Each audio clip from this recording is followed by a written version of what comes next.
All right. So today's guest is he's from Tena Foundation, and I have the pleasure of saying I get to work for both Nami San Fernando and Tena Foundation. So today's episode is definitely something I'm really excited for. So without further ado, let's go ahead and bring on Abdu. There we go. Hey, Hey, Abdu. hi, Krysta. How are you? Good. How are you doing? I'm doing well, thank you. Thank you for allowing me to be a part of your interview with Nami. Oh, awesome. Yeah, thanks. We're excited to have you on here today. Um, so for those of in the audience who don't quite know you yet, can you go ahead and just introduce yourself, who you are, where you're from, what Tenant Foundation is, all that stuff? How's it going, everyone? My name is Abdu Mahmood. I'm the co-founder and creative director of Tena Foundation. Tena Foundation is an nonprofit with the initiative to give back to to the underserved community via providing resources and educating the public on how to empathize and also give back as well to our unhoused fellows as well. Awesome. Yeah, it's definitely a really great organization. I love being part of it. Yeah. So let's go ahead and just jump right in. Something that is very, prevalent in mental health, mental illness is like the people's identities and the way they connect with mental illness. So can you kind of share the way that your identity has impacted your approach to mental health and how you kind of, go about navigating mental health and mental illness? So with mental health, I my approach is that as a black male, I grew up with the whole thought of showing emotion and showing talking about your mental state and whatnot was a sense of weakness. Mhm. So when growing up with that train of thought, it definitely impacted the decisions that I've been able to make, and it actually made things quite difficult for myself in terms of interaction with others, Mhm. interacting with not just with my family but also peers. Um, when going through this, I was able to get a lot of assistance with my family and with my friends as well, to where I was able to share what I was feeling, and I was able to talk to them about what was going on in my life, and as well, it just assisted with the whole journey on dealing with mental health and understanding with what's the idea of mental health, and providing more information on how to express myself in that sense. Yeah. So would you say like as a male that's kind of normal, or would you say that was, the people that you had in your life was kind of an exception because you did have that space to kind of open up about mental health?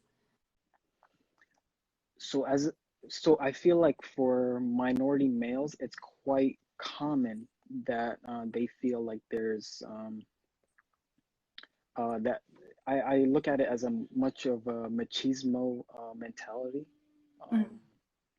to where it's viewed as a sense of weakness to talk about how you feel, addressing um, your mental state. Um, but that's something that was brought upon in regards to, um, in my case, I guess you could say it was something that I was able to address it very quickly, Mhm. regarding to seeing that it was difficult to move forward with um, my mental state if it wasn't addressed as quickly as possible. So with the idea of Black and Latino and minority males, I think we can definitely I definitely think that the conversation of the stigma of being able to address the being comfortable enough to be able to address it without any type of negativity coming back towards you in that sense. Yeah, absolutely. And then, like, with that being said, how do you think we can go about, making this topic, especially in these minority families, just something more comfortable and more common to talk about? we definitely need to be need to be more active in regards to bringing up the topics.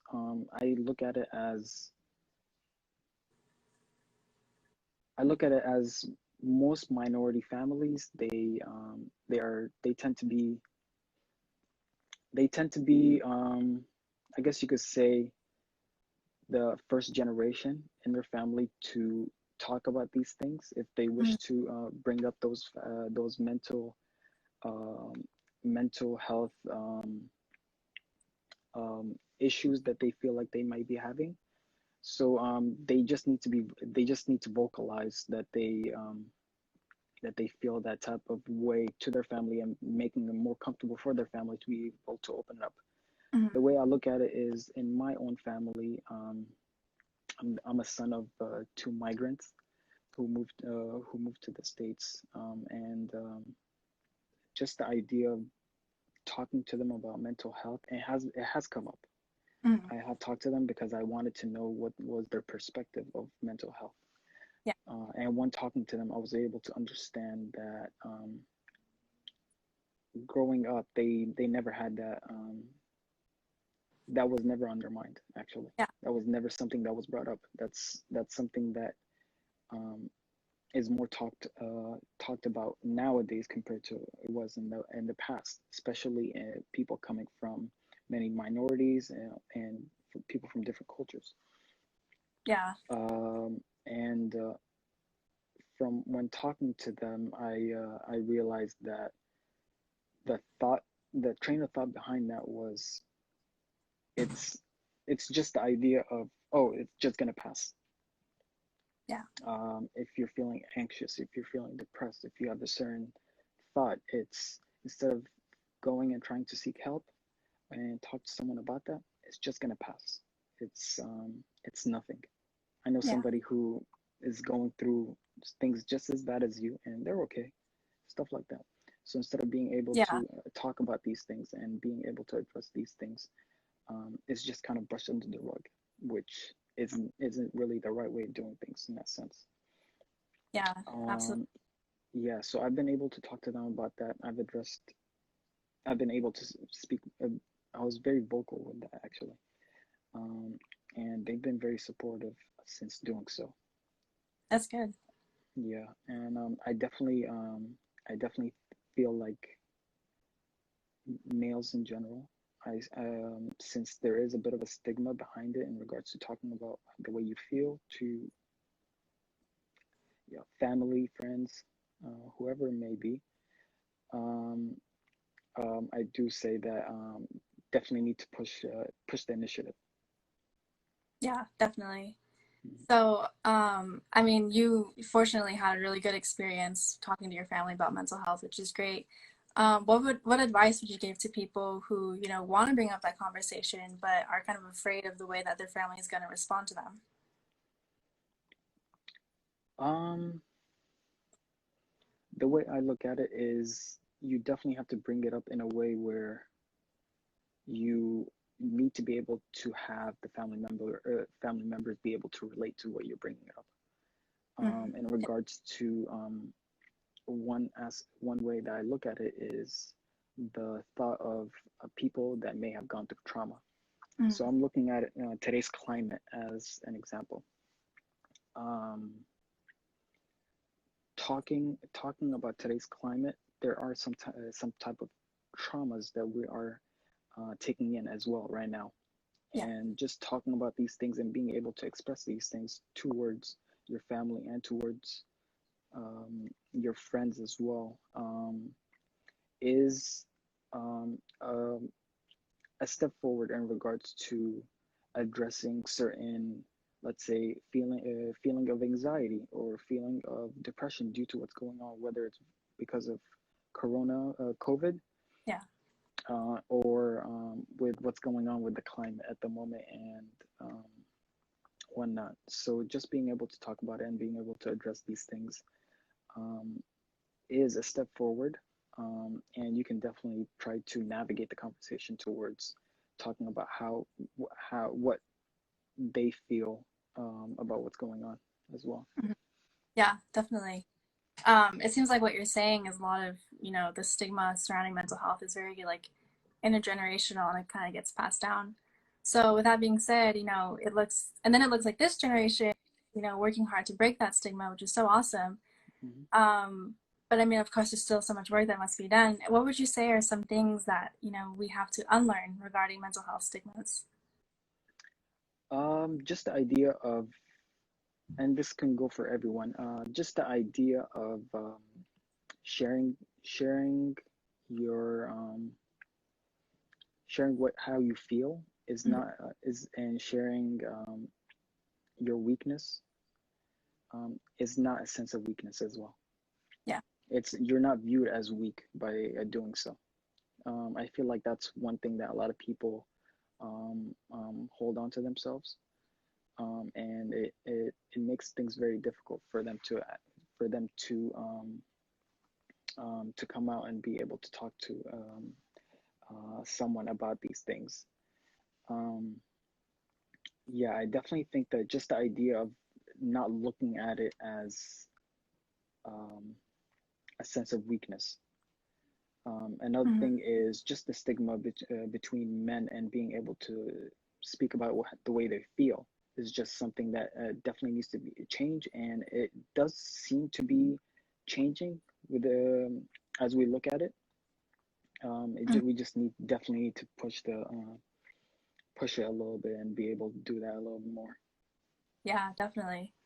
Yeah. So, as a man, as a male, um, how would you say, like, amongst your friends, your colleagues, or just anyone that you come across, like, what are you doing in particular so other males can get kind of ideas? Like, how do you create that safe space for other guys to be able to talk about mental health, mental illness?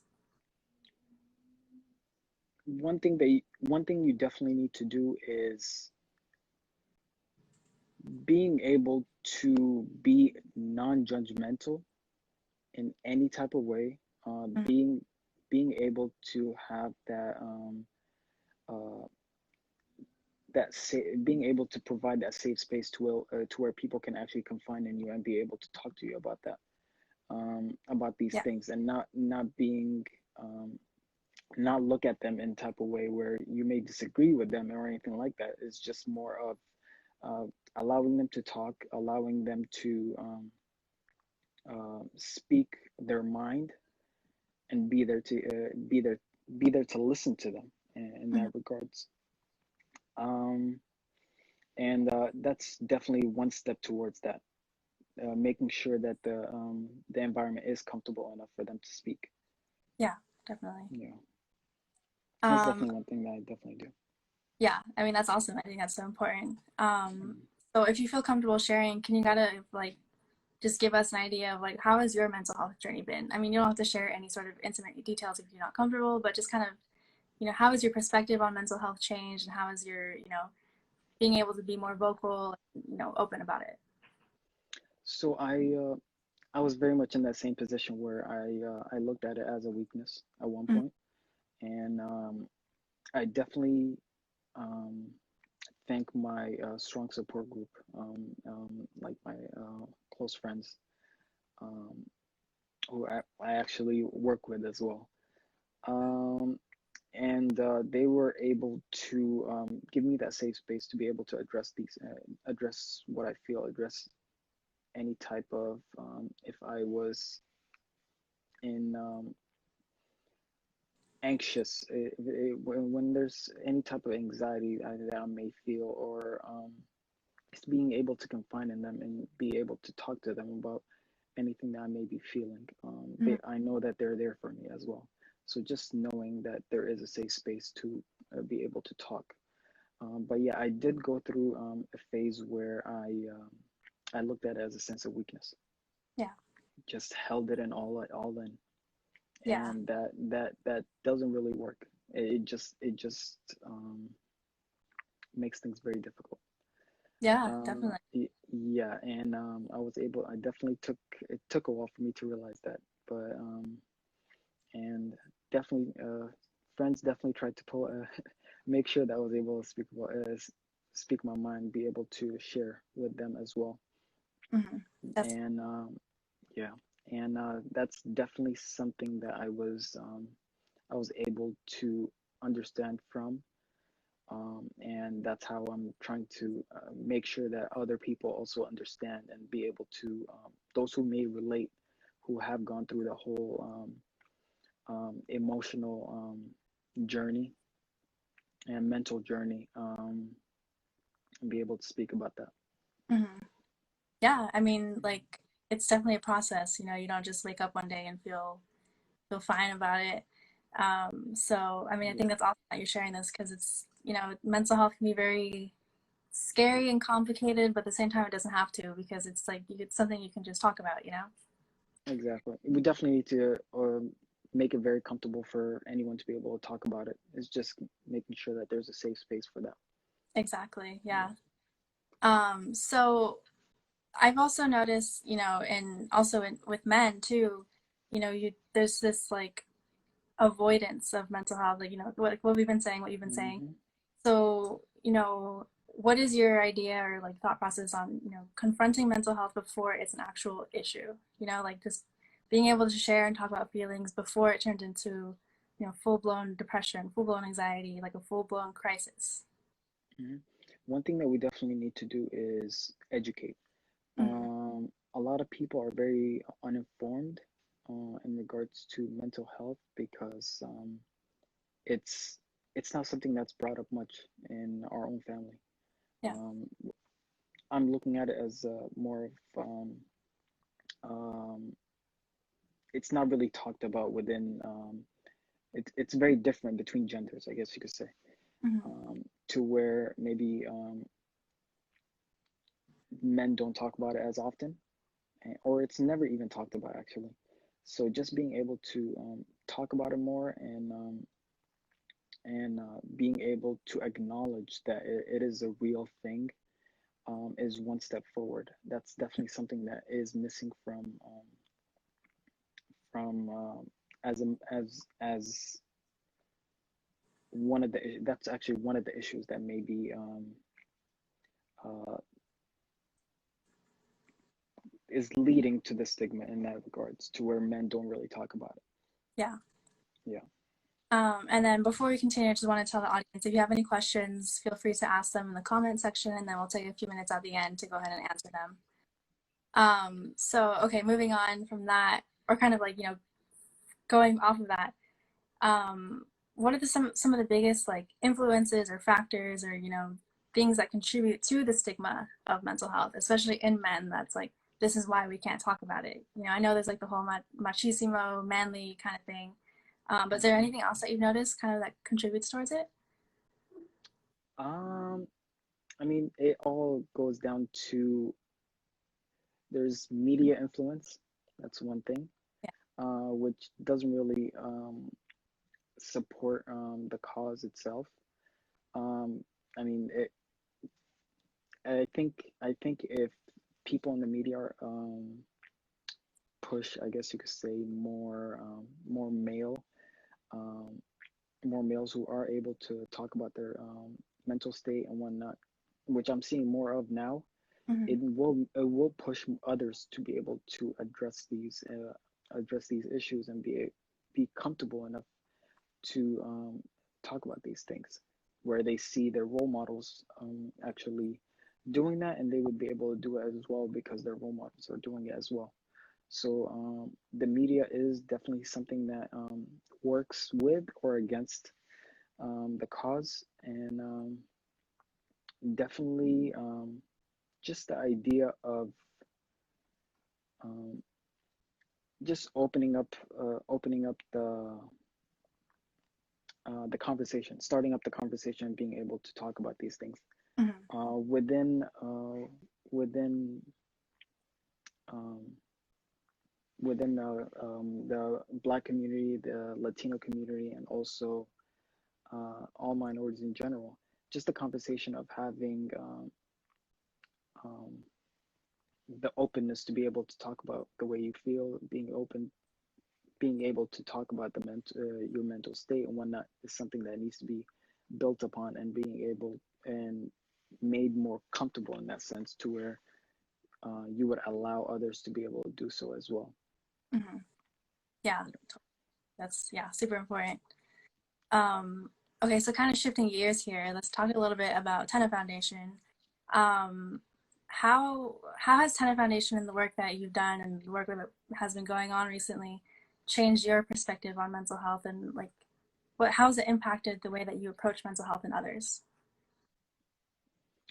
Um, with Tena Foundation, I was able to get a certain perspective to where when we go out um, in the streets trying to assist others Mm-hmm. via providing resources and whatnot, we have come across a lot of people to where we actually have conversed with them, with the underserved community. We have realized that many obviously there is a whole stigma of the homeless community um, being drug addicts or drunks or whatnot. There is that stigma behind it, which is not true. A lot of these times it's a mental there's a whole stigma behind that, and from what we've seen is a lot of people actually have mental illnesses that need to be addressed. Yeah. Um, one thing is that they never got the help.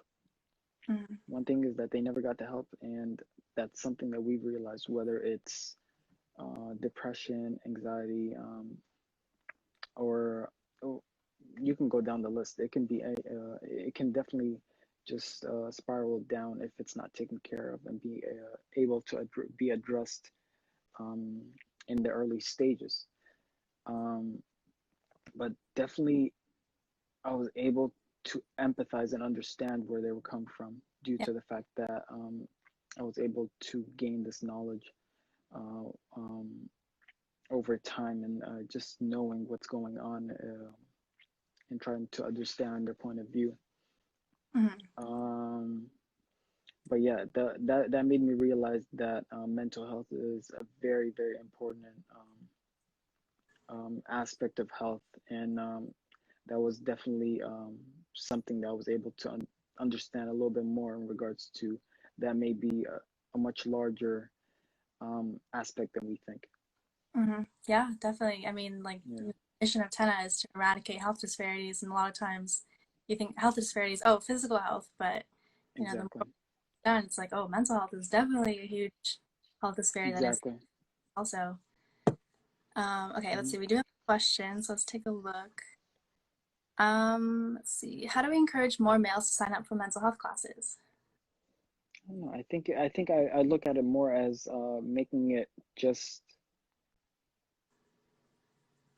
a conversation to where they are able to express themselves with no judgment. Mm-hmm. I'm sure that's already done in many places as well. But just being able to educate them that it's okay to open up. I think that's one thing that kind of prevents people from trying to attend more mental health classes is because they look at it as I'm oh, I have nothing going on with me. It's just something that's just gonna pass through. Yeah. Um, I think that's something that it's more of a self-realization to where people can actually understand that there is something that I need to work on, Mm-hmm. and they need to be able to address it. So definitely making sure that men actually understand the statistics um, behind, let's say, depression in males, if Mm-hmm. it's or just being able to educate males in general, then there would be more of a realization in terms of, okay, I need to take care of myself. Yeah. Um, I have been able to see a little bit more emphasis in male mental health as of late. I know many sports teams and um, um, different, I guess you could say, role models have come out stating that how the importance of mental health. So Yeah. that's something that has been able to support. Um, But I definitely think that just the idea of making it an open space, as Nami does, um, should be able to bring in more people as well in terms of males, being Yeah, able just making sure that it's comfortable enough for them to be able to come out and talk about it without feeling that that thought of weakness in that regards. yeah, definitely. Let's see, we have a couple more Hmm. questions. How do you help a male friend going through depression? Um, so helping I look at it as helping a friend in general. Helping a friend in general who's going through depression, you just need to be um, just allow them to talk. As long as they're able to know that you are there, um, you are on their side, you are able to assist them if there's anything. Um, just that trust that you're there is something that definitely helps a lot. Um, I think that just making sure that they feel comfortable enough for them to actually to talk about their inner feelings is definitely something. Not really push them to talk about the way they feel, but just gradually let it come. Yeah, Yeah, that's definitely something that I would say. Yeah, that I think just the I think that's just something that you kind of have to do with everyone as well. It's not just males. yeah, just like a lot of emphasis on that safe space for someone to Safe space, yes. bring out their emotions and Yeah. what they're like that.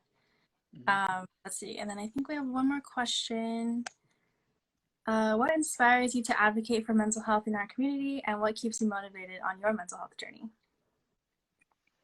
So it's not necessarily just because, so I personally haven't really seen too much mental health talks in my community, which is the Eritrean Muslim community. Mhm.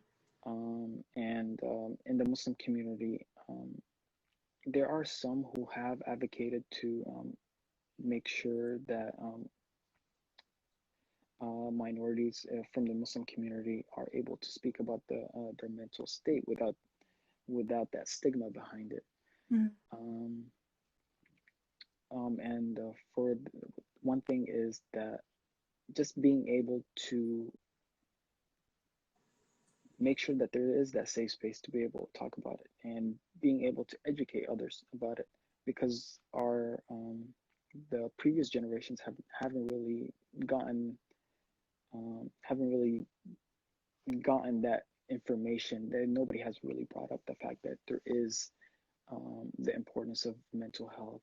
So we definitely have to teach them. They are kind of set in stone with what they believe, but we definitely still have to educate them about um, on how to uh, take care of their mental health because that will also trickle down towards their families as well. Yeah, definitely. I think Yeah, that education is just the most important thing to destigmatize mental health. yeah, Um, yeah, I mean, we have Usman saying the stigma is real, especially amongst males, and we must do all we can to help destigmatize mental health needs in our community. yeah, Definitely. Um, 100%. yeah. Any final thoughts or quotes that you want to share? One thing that I definitely think is that I definitely believe that there is a lot of work to be done, Mhm. especially for men and men of color to be able to speak about their mental. Uh, what's a good approach? Uh, So, what's but a we good definitely is? a good approach to educate others. Yeah. Um, related, being able to have someone relate to you. That's one way to do it. If someone's able to relate to you, you can definitely pass on any type of knowledge to them. Um, in regards to if some if both are coming from the same background in terms of culture, if they are able to, whether they share similar backgrounds, hobbies, whatever it is, if they're able to relate to you, they will more likely listen to what you have to say in regards to maintaining a healthy mental state. Mhm. Um, um, whether whether they go to the same school, whether they work together, they have a similar understanding of what each one tends to go through. Obviously, in that um, zone. Yeah. Um, so there is a lot of power in being able to have someone relate to you, to be able to educate them about opening up about their mental state. So it's just relatability in that sense. Yeah, definitely. Yeah. I think that circles back to the whole emphasis on sharing your story, because then that way, you may not expect you relate to someone, and then it turns out you do, and Hmm. then now you have this newfound connection, and it works out really well. Exactly. Exactly. Yeah. So okay, yeah, any other, final parting words for the audience? um, I mean, one thing that I definitely say is that there is a lot of work Yeah. to be done, especially for males to come out and being able to be more comfortable. So I definitely think that we can definitely get there, Yeah. and it's just a matter of just being active and making sure that we can educate as many people as we can and reduce the gap in between between the whole idea of males not being able to address and speak about their emotions and whatnot. Yeah, definitely. Yeah, I mean, I agree. There's so much work to be done, but I feel like we're going in the right direction, which is very hopeful. Yeah, most Yeah. definitely. All right. Well, thank you so much for joining us today. It was so awesome having you here. I love getting to combine both of my passions, so this was really cool. Um, Thank you for having me. Thank yeah, you, of course. and we definitely appreciate Nami for allowing me to be a part of this and being a major supporter as well. Yeah, thank you. Thank you so Yeah. much. All right. Thanks everyone for joining. See you guys soon.